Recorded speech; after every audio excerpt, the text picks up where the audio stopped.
Prends ma main et conduis-moi. Prends ma main et conduis-moi. Prends ma main et conduis-moi. Prends ma main et conduis-moi. Je ne sais pas comment marcher. Je ne sais pas comment marcher. Prends ma main et conduis-moi. Prends ma main et conduis-moi. Prends ma main et conduis-moi. Prends ma main et conduis-moi. Je ne sais pas comment marcher. Je ne sais pas comment marcher. Prends ma main et conduis-moi. Prends ma main et conduis-moi. Shalom peuple de Dieu, shalom bien-aimé, shalom vaillant héros. Bienvenue à notre rendez-vous. Aujourd'hui, nous sommes à la 6e qualité de la série Un jour, une qualité. Et donc, nous sommes dans les qualités pendant la guerre. Amen. Nous sommes pendant la guerre. Là, nous sommes au fin fond de la guerre. Nous sommes en plein dedans. Donc, nous avons fait pas mal de préparations. Maintenant, en ce moment-là, il y a une des... Ok? Donc, maintenant, nous sommes dans la guerre. Nous sommes en plein milieu dedans. Aujourd'hui, notre thème s'intitule la méfiance. La méfiance. Méfiance, ici, est synonyme aussi de vigilance. Il faut se méfier de quoi? Il faut se méfier de soi-même. Il faut se méfier du malin. Il faut se méfier de ce problème qui nous maintient captifs. Il faut aussi se méfier de son entourage. Amen. Pourquoi il faut se méfier? Il faut se méfier de soi parce qu'il faut bien se connaître. Parce que l'ennemi, qu'est-ce qu'il va faire? Il va utiliser tes faiblesses. Maintenant, si toi, tu ne te connais pas, et si tu ne te méfies pas de toi, si tu ne te maîtrises pas, et que tu laisses paraître tes faiblesses ou tu laisses une faille, comme quoi tu commets un mensonge, une colportation, des choses comme ça, le malin va s'infiltrer et là, il ne va pas te faire cadeau. Tu seras chèque et mat. Ok? Pourquoi il faut se méfier des autres? Parce qu'il va utiliser ta propre famille pour t'avoir. Amen. Parce que là, tu es en fin fond de la guerre. Donc, si tu arrives à l'atteindre d'un coup, ou alors si tu le frôles, là, il sait qu'il est anéanti ou bien il sait qu'il va être anéanti. Il en est conscient. Donc, il ne va pas se laisser avoir comme ça. Il ne va pas vouloir partir facilement. Donc, lui aussi, il va contre-attaquer. Amen. Il va contre-attaquer. Lui, il va contre-attaquer comment? En utilisant tes faiblesses, en utilisant ta propre famille et surtout en utilisant tes amis. Amen. En utilisant tes amis. Donc, il va t'envoyer des éléments destructeurs. L'ami, la famille, celui ou bien celle que tu qualifies de meilleure amie, de super copine, celle-là que tu ne peux pas quitter, cette personne, ça peut être masculin ou féminin. Hein.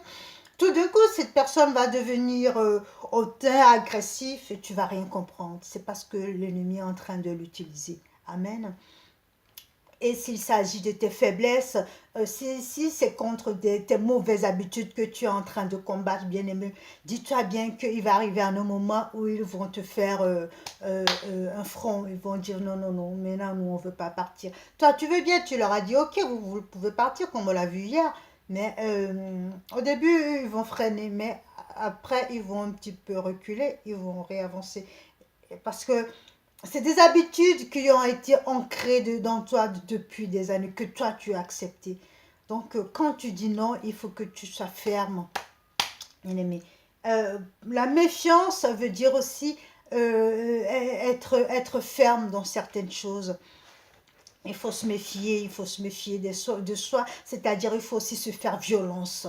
Il faut aussi se faire violence, faut se dire ça, je ne peux pas, ça, je ne peux pas, ça, je ne peux pas. Ah, ça, je me connais, oui, ça, je ne veux pas, ça, je ne veux pas. C'est à toi de te faire violence. Nous allons voir dans la Bible, il y a pas mal de versets. Hein. Je vais juste les citer. Nous allons voir l'exemple de Samson dans la Bible, dans le verset du Juge 16, verset 23.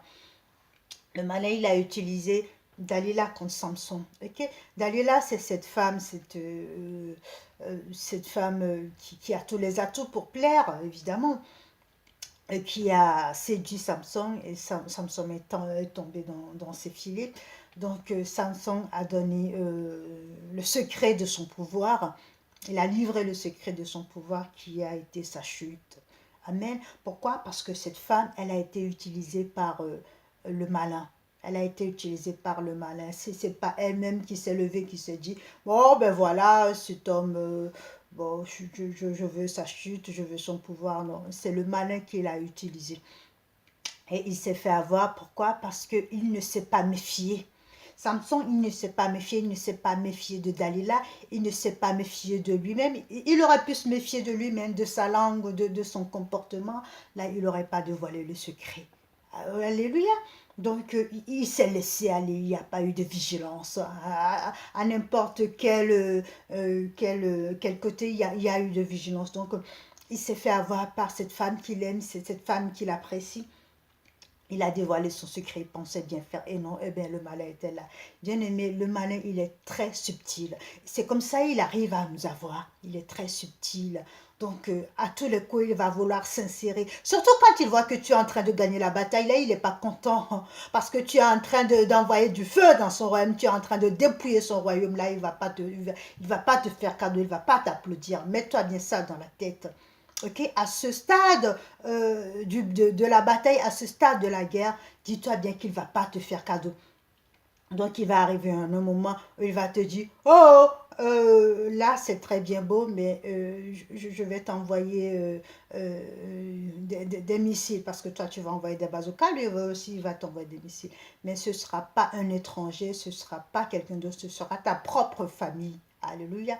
C'est dans ta propre famille qu'il l'utilise parce que il sait c'est surtout la personne de qui tu es vraiment proche, la personne qui t'aime, que tu aimes, que tu apprécies, à qui tu te confies. C'est là qu'il prend possession de cette personne et il arrive à t'avoir. Donc faisons attention quand nous sommes sur le champ de bataille, quand nous sommes pendant la guerre, faisons très très attention. Amen. Quand Jésus, il était, je reviens encore à l'exemple de hier, quand Jésus était dans le désert et que Satan est venu comment dire, Satan est venu le tenter, euh, il lui a montré toutes les bonnes choses que Dieu avait créées. Jésus, il était proche de son Père, ok? Jésus, il était proche de son Père, de son Père, Dieu, le Créateur. Mais quand le diable il est venu, il lui montrait les richesses. Regarde, je peux te donner ci. Regarde, ton Père a fait ci. Regarde, moi, je peux te donner plus. C'est-à-dire qu'il est en train de confronter et le Père et le Fils. Jésus n'aurait pas pu avoir la jugeote, l'esprit de discernement. Il aurait dit, oh, mais attends, lui, il a mieux que mon père, mais attends, pourquoi mon père, il ne m'a pas donné tout ça? Et que, voilà, il voudrait semer la zizanie entre le père et le fils. Alléluia! Mais ça n'a pas marché parce que Jésus avait le Saint-Esprit en lui. Bien aimé, en tous les cas, pendant cette marche, pendant ce temps de confrontation, pendant la guerre, bien aimé, il faut toujours prier le Saint-Esprit. Le Saint-Esprit, il est ton allié matin, midi, soir. C'est lui qui te donne l'esprit de discernement. C'est lui qui te donne pourquoi cette personne réagit comme ça. Et quel est l'esprit qui est derrière cette personne. Pourquoi tu dois fuir cette personne. Amen. Nous allons aussi prendre l'exemple de Judas. Judas était un apôtre de Jésus. Judas était très proche de Jésus. Et quand le diable est entré dans Judas, il ne s'est pas posé de questions. Il s'est levé. Il a vendu Jésus pour combien? Pour des sous. Alléluia. Judas, il a vendu Jésus pour des sous. Donc, c'était pas question de sous, mais c'était question que le diable veut semer sa zizanie entre Judas et son apôtre, entre Judas et son maître, c'était tout.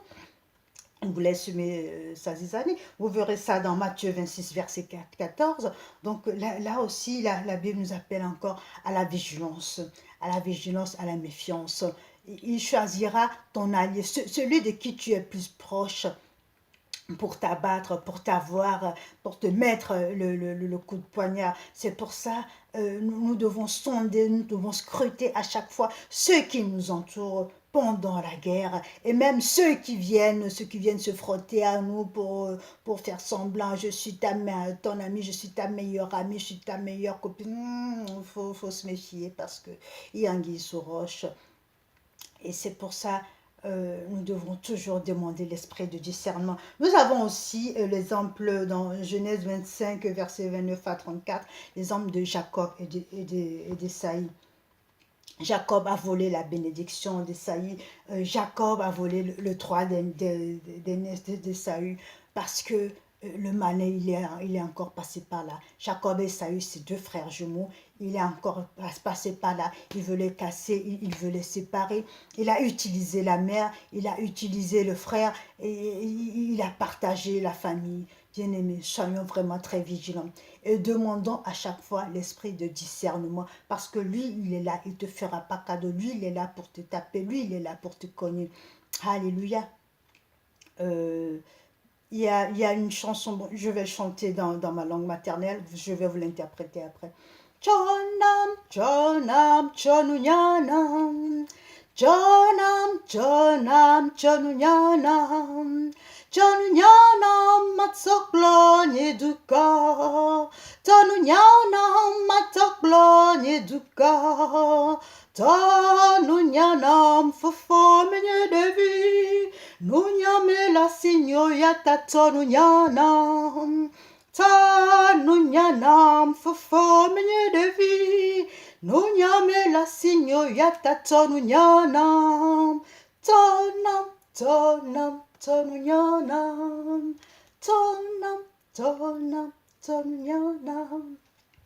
Alors cette chanson veut dire, donne-moi l'intelligence, donne-moi la sagesse pour pouvoir conduire ton peuple. C'est en fait Salomon, quand Dieu est apparu à Salomon, qui lui a demandé, demande-moi ce que tu veux. Et Salomon lui a demandé de l'intelligence pour pouvoir conduire le peuple. C'est en fait ça.